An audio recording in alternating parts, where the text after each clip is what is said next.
Donc voilà, Khauti, moi je suis là pour faire une vidéo par rapport à l'équipe du Ghana qui est pour moi la seule équipe, et je tiens à le repréciser, qui est la seule équipe qui a su honorer l'Afrique par leur parcours exceptionnel en arrivant en quart de finale. C'est une grande nation de football que j'aime beaucoup, que j'ai beaucoup supporté lors de la finale de la CAN contre l'Égypte, qu'ils ont perdu, malheureusement.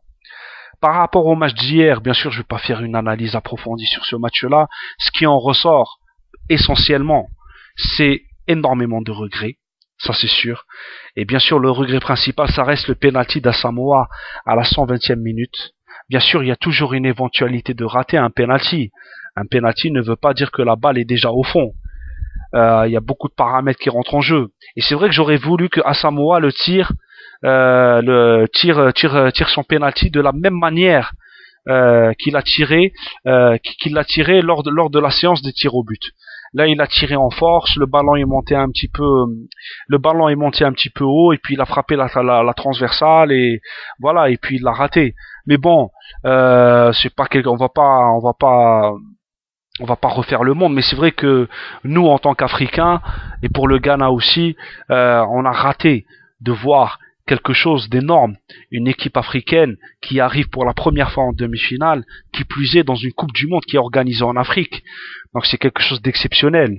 Il y avait une union de tous les Africains. Moi j'étais là, je regardais le match avec mon cousin, et à côté on avait des voisins ivoiriens, on avait des voisins sénégalais, et puis on voyait dans le quartier, à chaque fois, voilà, il y avait des cris, tout ça et tout. Donc toute l'Afrique était derrière le Ghana. On n'est pas là pour accabler le Ghana, bien au contraire. On est là pour les féliciter, pour leur dire que vous avez fait quelque chose d'exceptionnel en arrivant en quart de finale, et c'est magnifique. Moi, il y a un joueur qui m'a beaucoup énervé, c'est Boateng. J'ai pas du tout aimé, surtout par rapport à deux phases de jeu où il y avait un surnombre au niveau des attaquants ghanéens par rapport aux défenseurs uruguayens. C'est lui qui avait la balle et il a très mal géré la situation. Il a fait deux mauvaises passes, il a perdu deux fois le ballon. J'ai pas du tout aimé.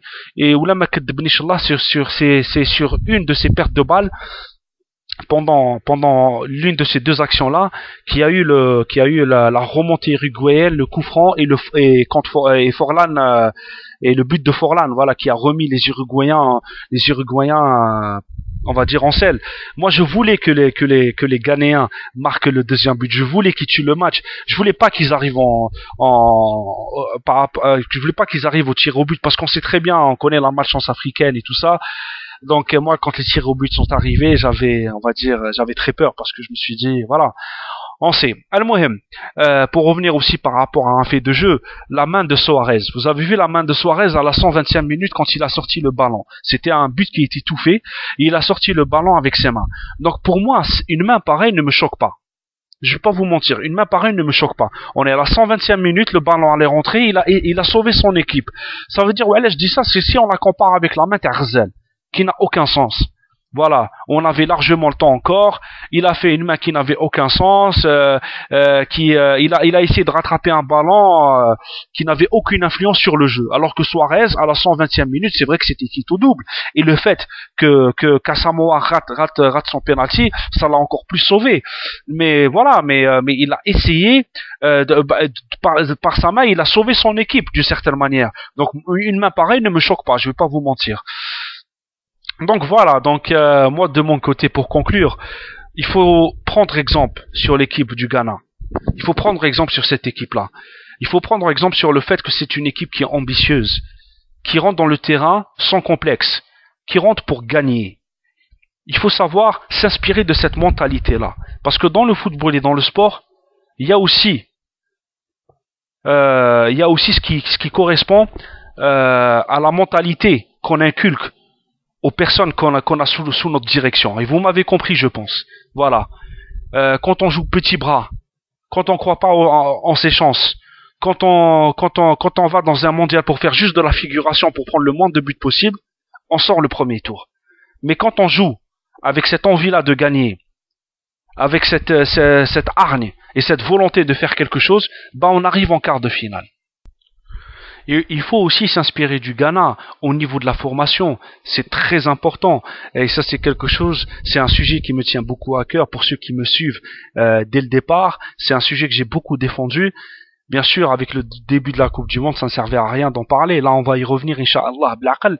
Et vous avez vu le joueur qui est rentré hier, qui s'appelle Adjia, qui est meilleur buteur de la Coupe du Monde des moins de 20 ans, meilleur joueur de la Coupe du Monde des moins de 20 ans. Et ça, c'est quelque chose de très important. Il faut que nos dirigeants commencent à réfléchir très sérieusement à la formation des jeunes talents qu'on a en Algérie. C'est très important. Donc vous voyez, un Ghana, c'est un exemple à suivre. Au niveau du football, c'est un exemple à suivre. Voilà. Il faut former des joueurs, ça c'est très important. Il faut qu'on ait un véritable travail de formation en Algérie. Il faut aussi avoir des gens autour qui ont une mentalité de gagneur. Voilà, pas des gagne petits, pas des mecs qui ont peu d'ambition. Voilà, c'est très important. Et après, Inch'Allah, vous allez voir, tout va couler de source. Voilà. Barakallahu fikum khawti. Ya'takum saha. Je remercie toutes les personnes qui me suivent depuis longtemps.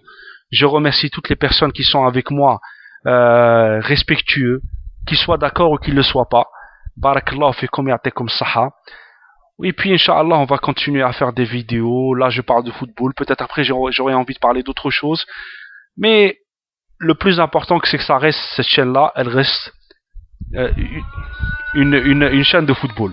Donc, vous voyez, donc, ma'al adan, barakallahu fikum. Barakallahu fikum. Assalamu alaikum wa rahmatullah.